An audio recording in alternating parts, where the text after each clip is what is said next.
ओम शांति। आज 7 अप्रैल 2026।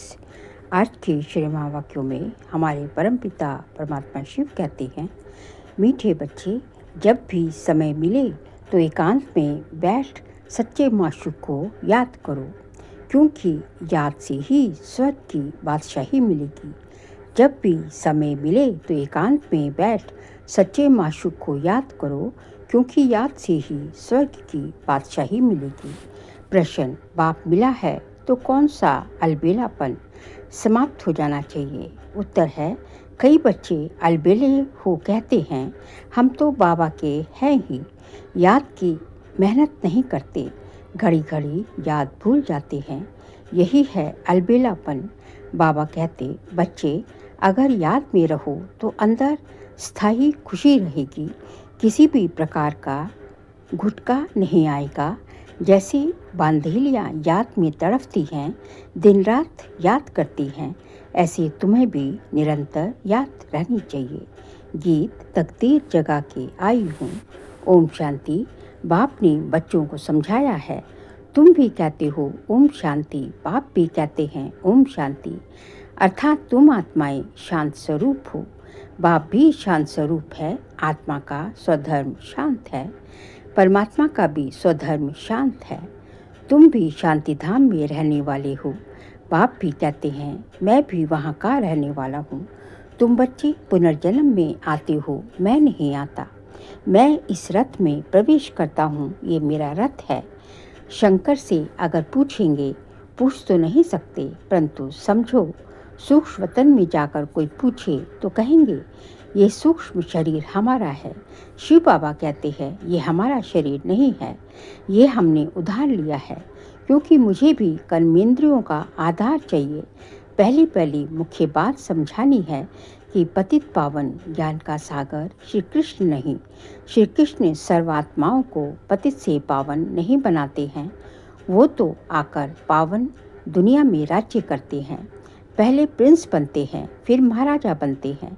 उनमें भी ये ज्ञान नहीं है। रचना का ज्ञान तो रचता में ही होगा ना। श्री कृष्ण को रचना कहा जाता है। रचता बाप ही आकर ज्ञान देते हैं। अभी बाप रच रहे हैं, अभी बाप रच रहे हैं। कहते हैं, तुम हमारे बच्चे हो। तुम भी कहते हो, बाबा हम आपके हैं। कहा भी जाता है, ब्रह्मा द्वारा ब्राह्मणों की स्थापना, नहीं तो ब्राह्मण कहाँ से आए? सूक्ष्म वतन वाला ब्राह्मण, सूक्ष्म वतन वाला ब्रह्मा कोई दूसरा नहीं। ऊपर वाला सो नीचे वाला, सो ऊपर वाला एक ही है। अच्छा, विष्णु और लक्ष्मी नारायण भी एक ही बात है। वह कहाँ के हैं? ब्रह्मा सो विष्णु बनते हैं, ब्रह्मा सरस्वती ही सो लक्ष्मी नारायण, फिर वही सारा कल्प 84 जन्मों के बाद आकर संगम पर ब्रह्मा सरस्वती बनते हैं। लक्ष्मी नारायण भी मनुष्य हैं, उनका देवी देवता धर्म है। विष्णु को भी 4 भुजाएं दी हैं, ये प्रवृत्ति मार्ग दिखाया है। भारत में शुरू से ही प्रवृत्ति मार्ग चला आता है, इसलिए विष्णु को 4 भुजाएं दी हैं। यहाँ है ब्रह्मा सरस्वती, वह सरस्वती एडॉप्टेड बच्ची है। इनका असुल नाम लखीराज था, फिर इनका नाम रखा ब्रह्मा।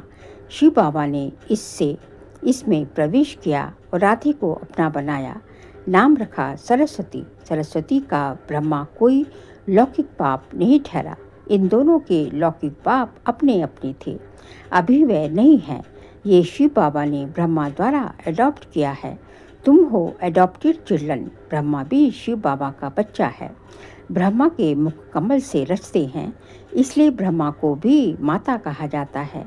तुम मात पिता हम बालक तेरे, तुम्हारी कृपा से सुख कनेरे, गाते हैं ना। तुम ब्राह्मण आकर बालक बने हो, इसमें समझने की बुद्धि बड़ी अच्छी चाहिए। तुम बच्चे शिव बाबा से वर्षा लेते हो। ब्रह्मा कोई स्वर्ग का रचयिता व ज्ञान सागर नहीं है। ज्ञान का सागर एक ही बाप है। आत्मा का बाप ही ज्ञान का सागर है। आत्मा भी ज्ञान सागर बनती है, परंतु इसको ज्ञान सागर नहीं कहेंगे, परंतु इनको ज्ञान सागर नहीं कहेंगे, क्योंकि सागर एक ही है। तुम सब नदियाँ हो, सागर को अपना शरीर नहीं है। नदियाँ भी सागर को अपना शरीर नहीं है। नदियाँ, तुम सब नदियाँ हो। सागर को अपना शरीर नहीं है, नदियों को है, तुम हो ज्ञान नदियाँ। कलकत्ता में ब्रह्मपुत्रा नदी बहुत बड़ी है क्योंकि उनका सागर से कनेक्शन है। उनका मेला बहुत बड़ा लगता है, यहाँ भी मेला लगता है। सागर और ब्रह्मपुत्रा दोनों कंबाइंड है। ये है चैतन्य, वह है जड़। ये बच्चे ये बातें बाप समझाते हैं, शास्त्रों में नहीं है। शास्त्र है भक्ति मार्ग की डिपार्टमेंट, ये है ज्ञान मार्ग, वह है भक्ति मार्ग। आधा कल्प भक्ति मार्ग की डिपार्टमेंट चली है, उसमें ज्ञान सागर है नहीं। परमपिता परमात्मा ज्ञान का सागर, बाप संगम पर आकर ज्ञान स्नान से सबकी सद्गति करते हैं। तुम जानती हो हम बेहद के बाप से स्वर्ग के सुखों की तकदीर बना रहे हैं। बरोबर हम सतयुग त्रेता में पूज्य देवी देवता थे, अभी हम पुजारी मनुष्य हैं। फिर मनुष्य से देवता बनते हो। ब्राह्मण सो देवता धर्म में आए, फिर क्षत्रिय वैश्य शूद्र बने। 84 जन्म लेते लेते नीचे उतरना पड़ा है, ये भी तुमको बाप ने बताया है। तुम अपने जन्मों को नहीं जानते थे। 84 जन्म भी तुम ही लेती हो। जो पहले पहले आते हैं वही पूरे 84 जन्म लेते हैं। योग से ही खाद निकलती है, योग में ही मेहनत है। भल कई बच्चे ज्ञान में तीखे हैं परंतु योग में कच्चे हैं। बांधेलियाँ योग में छुटेलियों से भी अच्छी हैं। वह तो शिव बाबा से मिलने के लिए रात दिन तड़पती हैं। तुम मिले हो, तुमको कहा जाता है याद करो, तो तुम घड़ी घड़ी भूल जाती हो। तुमको तूफान बहुत आते हैं, वह याद में तड़पती हैं। तुम तड़पते नहीं हो, उन्हों का घर बैठे भी ऊंच पद हो जाता है। तुम बच्चे जानते हो बाबा की याद में रहने से हमको स्वर्ग की बादशाही मिलेगी। जैसे बच्चा गर्भ से निकलने के लिए तड़पता है, वैसे बांधेलियाँ तड़पती तड़पती पुकारती हैं, शिव बाबा इस बंधन से निकालो। दिन रात याद करती हैं। तुमको बाप मिला है तो तुम अलबेले बन पड़े हो। हम बाबा के बच्चे हैं, हम ये शरीर छोड़ जाए प्रिंस बनेंगे। ये अंदर स्थायी खुशी रहनी चाहिए, परंतु माया याद रहने नहीं देती। याद से ही खुशी में बहुत रहेंगे, याद नहीं करेंगे तो गुटखा खाते रहेंगे। आधा कल्प तुमने रावण राज्य में दुख देखा है, अकाली मृत्यु होता आया है। दुख तो है ही है, भल कितना भी साहूकार हो दुख तो होता है। अकाली मृत्यु हो जाती है। सतयुग में ऐसे अकाले नहीं मरते, कई बीमार नहीं होंगे, कभी बीमार नहीं होंगे। समय पर बैठे बैठे आप ही एक शरीर छोड़ दूसरा ले लेते हैं, उसका नाम ही है सुखधाम। मनुष्य तो स्वर्ग की बातों की कल्पना समझते हैं, स्वर्ग की बातों को कल्पना समझते हैं। कहेंगे स्वर्ग कहाँ से आया? तुम जानते हो हम तो स्वर्ग में रहने वाले हैं, फिर 84 जन्म लेते हैं। ये सारा खेल भारत पर ही बना हुआ है। तुम जानते हो हम 21 जन्म पावन देवता थे, फिर हम क्षत्रिय वैश्य शूद्र बने, अब फिर ब्राह्मण बने हैं। ये स्वदर्शन चक्र बहुत सहज है, ये शिव बाबा बैठ समझाते हैं। तुम जानते हो शिव बाबा ब्रह्मा के रथ में आया है। जो ब्रह्मा है वही सतयुग आदि में श्री कृष्ण था। 84 जन्म ले पतित बने हैं, फिर इनमें बाप ने प्रवेश कर अडॉप्ट किया है। खुद कहते हैं मैंने इस तन का आधार ले तुमको अपना बनाया है, फिर तुमको स्वर्ग की राजधानी का लायक बनाता हूँ। जो लायक बनेंगे वही राजाई में आएंगे। इसमें मैनर्स अच्छे चाहिए, मुख्य है ही पवित्रता। इस पर अबलाओं पर अत्याचार होते हैं, कहाँ कहाँ पुरुषों पर भी अत्याचार होते हैं। विकार के लिए एक दो को तंग करते हैं। यहाँ माताएं बहुत होने के कारण शक्ति सेना नाम गाया हुआ है, वंदे मातरम। अभी तुम ज्ञान चिता पर बैठे हो, कामचिता से उतर गोरे बनने के लिए द्वापर से लेकर कामचिता पर बैठे हो। एक दो को विकार देने का हथियाला विकारी ब्राह्मण बांधते हैं। तुम हो निर्विकारी ब्राह्मण, तुम वह कैंसिल कराए ज्ञानचिता पर बिठाते हो। कामचिता से काले बने ज्ञानचिता से गोरे बन जाएंगे। बाप कहते हैं भल इकट्ठे रहो, परंतु प्रतिज्ञा करनी है, हम विकार में नहीं जाएंगे। इसलिए बाबा अंगूठी भी पहनाते हैं। शिव बाबा बाबा भी है, साजन भी है, कभी सभी सीताओं का राम है, वही पतित पावन है। बाकी रघुपति राघव राजा राम की बात नहीं, उसने समय पर ही ये प्रारब्ध पाई थी। उनको हिंसक बाण दिखाना रॉन्ग है, चित्र में भी नहीं देना चाहिए, सिर्फ लिखना है चंद्रवंशी। बच्चों को समझाना चाहिए। शिव बाबा इस द्वारा हमको ये चक्र का राज समझा रहे हैं। सत्यनारायण की कथा होती है ना, वह है मनुष्य की बनाई हुई कथा। नर से नारायण तो कोई बनते नहीं। सत्यनारायण की कथा का अर्थ ही है नर से नारायण बनना। अमर कथा भी सुनाते हैं, परंतु अमरपुरी में तो कोई जाते नहीं। मृत्यु लोक 2500 वर्ष चलता है। तीसरी की कथा माताएं सुनती है। वास्तव में ये है तीसरा ज्ञान का नेत्र देने की कथा। अभिज्ञान का तीसरा नेत्र आत्मा को मिला है, तो आत्म अभिमानी बनना है। मैं इस शरीर द्वारा अब देवता बनती हूँ, मेरे में ही संस्कार है। मनुष्य सब देह अभिमानी हैं, बाप आकर देह ही अभिमानी बनाते हैं। लोग फिर कह देते आत्मा परमात्मा एक है, परमात्मा ने ये सब रूप धारण किए हैं। बाप कहते हैं ये सब रॉन्ग है, इसको मिथ्या अभिमान मिथ्या ज्ञान कहा जाता है।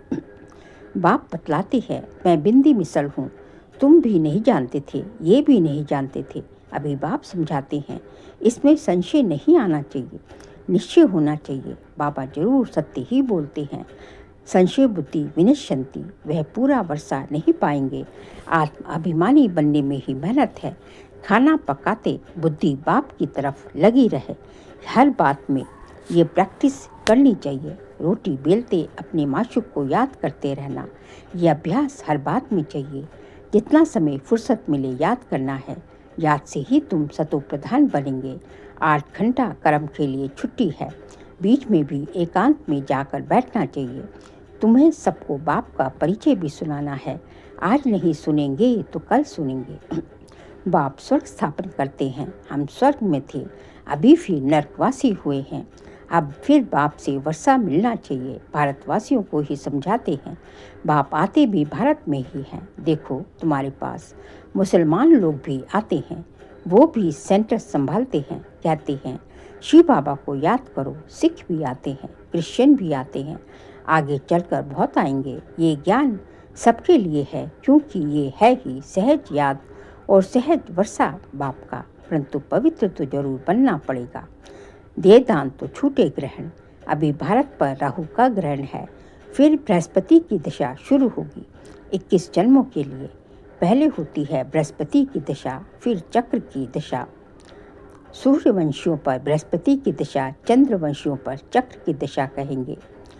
फिर दशा कमती होती जाती है। सबसे खराब है राहु की दशा।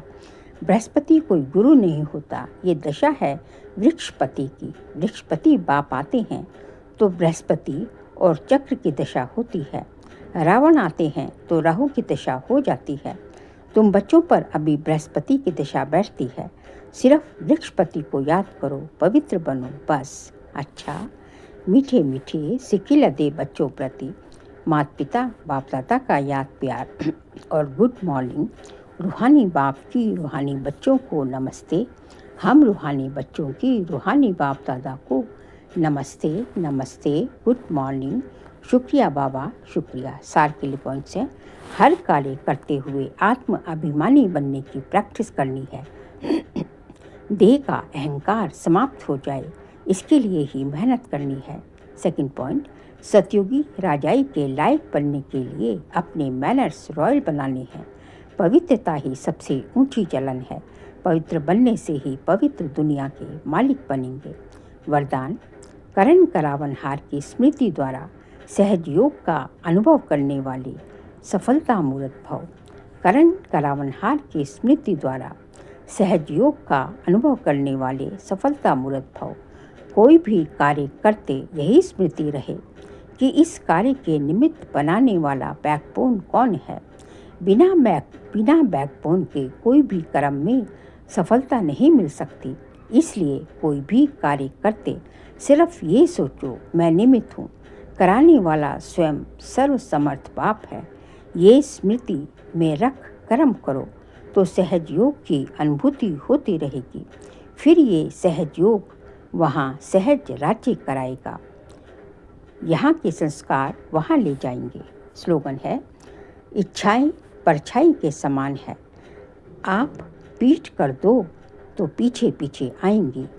इच्छाएं परछाई के समान हैं, आप पीठ कर दो तो पीछे पीछे आएंगे। बाबा कहते हैं कि इच्छाएं जो है इच्छाओं के पीछे नहीं भागना है। यदि इच्छाओं के पीछे भागोगे तो इच्छाएं जो है कभी पूरी नहीं भी होंगी और होंगी भी। पर यदि इच्छाओं से आप जो है एकदम जो है पीठ कर दो, मतलब उसके ऊपर ध्यान मत दो, इच्छा मतलब अविद्या बनो, तो इच्छाएं जो है आपके पीछे पीछे जो है पूरी होती जाएंगी जो है।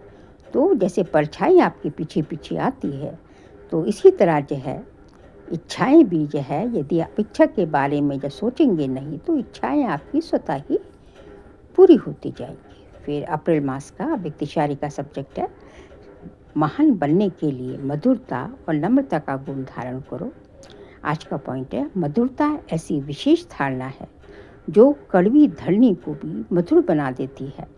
आप सभी को बदलने का आधार बाप के 2 मधुर बोल हैं, मीठे बच्चे तुम मीठी शुद्ध आत्मा हो। इन 2 मधुर बोल ने ही बदल दिया, मीठी दृष्टि ने बदल दिया। ऐसे ही मधुरता द्वारा औरों को भी सुधर बनाओ। ये मुख मीठा करो, सदा इस मधुरता की सौगात को साथ रखो।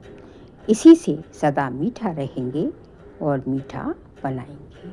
अच्छा, ओम शांति।